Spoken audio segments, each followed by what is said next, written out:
It's Ray Give TV. In the block. Let's get right to it. In reviewing the audio of this interview, it is clear that KF hesitated. Big U in custody. Big U in custody. Oh, they got him in custody?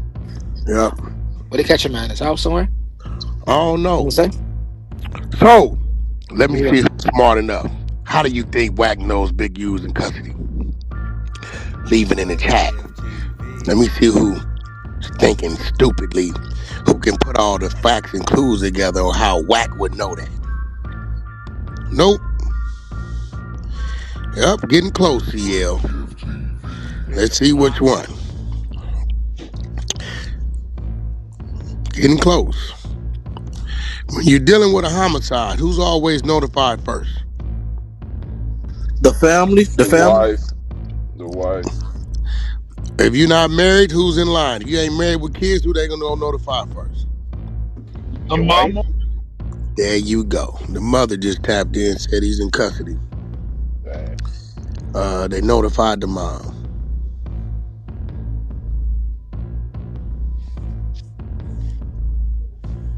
Like I told you on the 100 side of Clubhouse, the information rolls through. We get it. We discuss it. It's content. We in the metaverse in this motherfucker. We got 698 people in here. I'm sorry, 706 people in here. I can't see the chat, but we're going to continue to keep the ball rolling. They picked up 2 more people since the room been running. That looked like Big U's the main one they picked up. Looks like from the Luce Cannon thing, his wife picked up, has shown that they've also picked up Luce Cannon from his YouTube channel.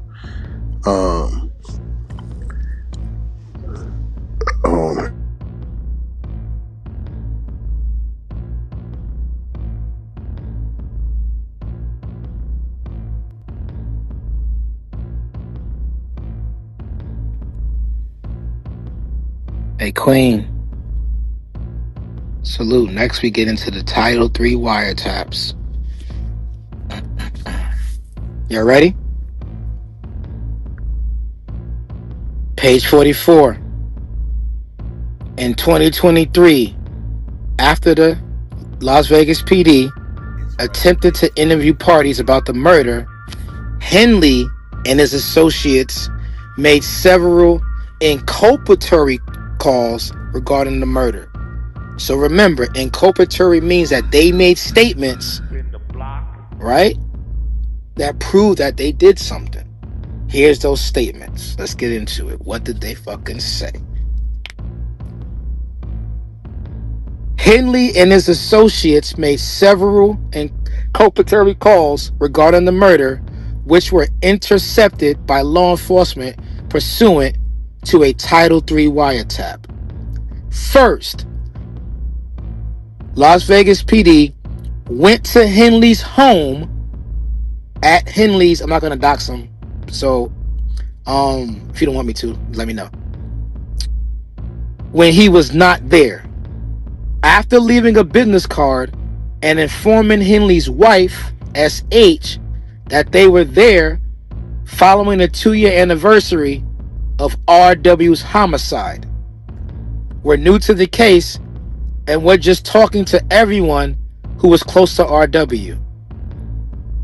SH called Henley from Henley's father's phone. SH had not done this before during the entirety of the wiretap. Henley answered, "What's up, Dad?" Further showing the nature of the call. SH then explained that the detectives came by their home and were looking for him and talking to others. Henley asked how many officers, but was otherwise extremely circumspect. In the hundreds of hours of calls captured that the detectives had listened to, Henley's voice was notably and conspicuously different on this call. SH also lied to police, stating that Henley only lived at this one address sometimes. In actuality, the FBI observed on surveillance and in months of cell site location data that Henley was there most nights unless he was traveling. After the call, Henley did not return home for 2 weeks again, something he had not done during the entirety of surveillance or on-site location data received by law enforcement. Moreover, that night, victim 1 paid an extortion fee to Robinson, who was driving Henley's Mercedes. Again, Robinson driving Henley's Mercedes was something that had not occurred before during the course of the investigation. Based upon the agent's training experience, they believe that Henley not returning home for 2 weeks and having one of his associates driving his car were attempts by Henley to avoid law enforcement regarding R.W.'s murder. On or about February 14th, 2023, at approximately 12:05 p.m., Henley called Martin. During the intercepted call, Henley told Martin he wanted to meet with him at Martin's auto shop to discuss the police investigation into R.W.'s murder. The following is a transcript of their conversation. Here we go. Henley, 5 detectives went by my house this morning from Las Vegas, and you said they wanted to talk to me. You hear me? Martin says, yeah. Henley, probably let you know they was asking about R.W. and told, it says the static cuts out, 2-year anniversary.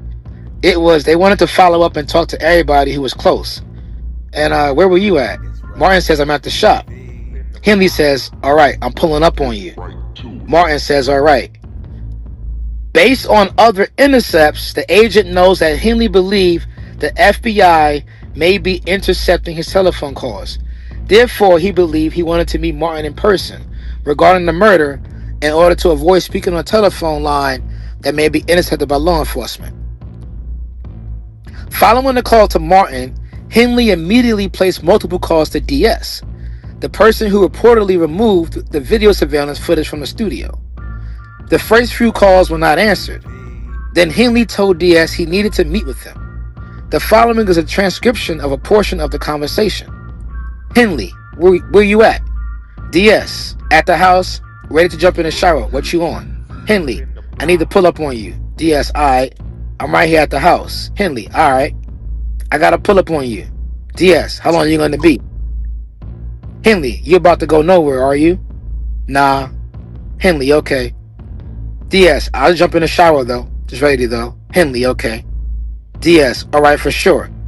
As discussed above, DS reportedly removed video surveillance evidence of Henley and R.W.'s presence at the studio hours before the homicide, namely all the security cameras and DVRs from the studio. On February 16, 2023, Henley was on the phone with DS. Henley told DS he was traveling to Las Vegas the following day where Witness 2 was located.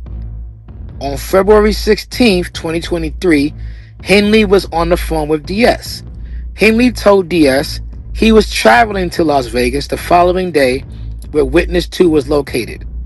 Las Vegas PD had begun interviews of witnesses regarding R.W.'s murder, and I believe that Henley may have been going to Las Vegas to confront Witness 2 to see if he had talked to law enforcement. So we know Witness 2 is a he. On February 21st, 2023, Henley received a phone call from his son. Henley's son told Henley that Las Vegas PD called him about R.W. and suggested that detectives had spoken to SH and Henley already. Henley told his son that nobody had spoken to him and that detectives directed him not to talk to anyone anymore about R.W. That same day, Henley called SH to tell her that LVPD detectives had called their son about R.W. and what was said. He called who? Henley called SH to tell her That's that his wife. that the detectives had called their son about R.W. and what was said. Henley told SH to call LD. LD is the mother of KF. So I guess we know who KF is now, right?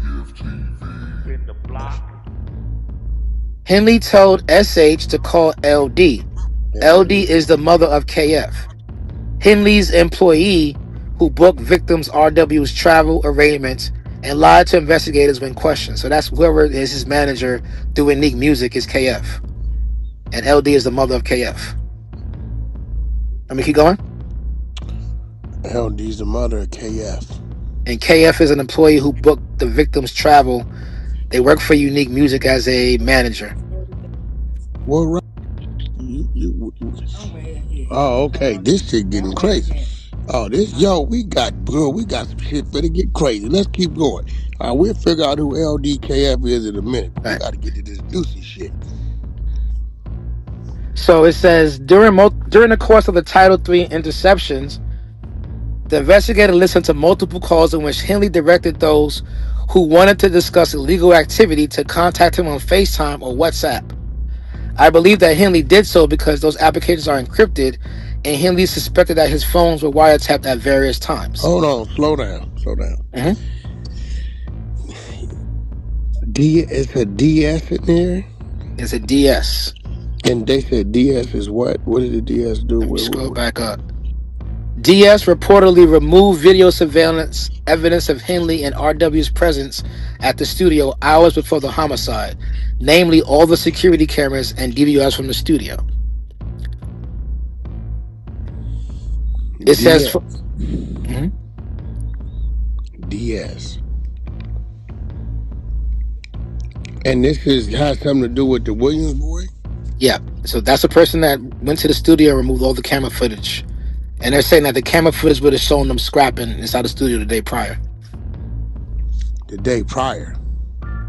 It's like the murder, it's like 12:01, so they're saying like that night, and then it goes to the next day, basically. So what time they say the murder happened? They said like 2 a.m., something like that.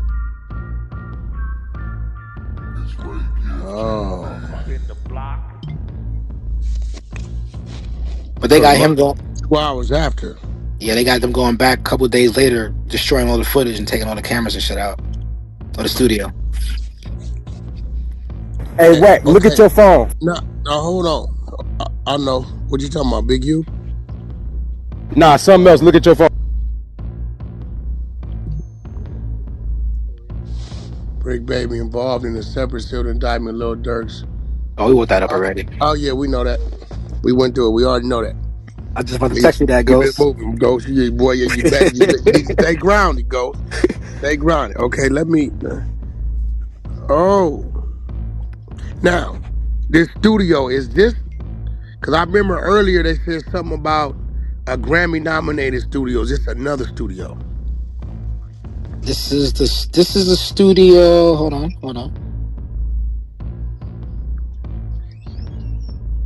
This is a studio in Vegas. Do they got the location? Because I remember them saying a Grammy-nominated Studio One. Or did he leave that, go to another location? There's two studios, one that they own and one that they don't own that they're talking about. Okay, I know who these people are. Let's keep going. All right. Let me scroll back up. Hold on. He's gonna tell too. Who? DS? Yeah, DS gonna talk. Oh, wait.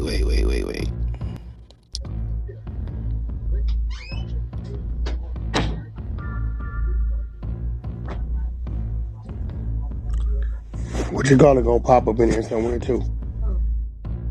Wow, they done got Big U. Bad work. Got a whole lot of content, man. We're gonna keep it rocking and rolling.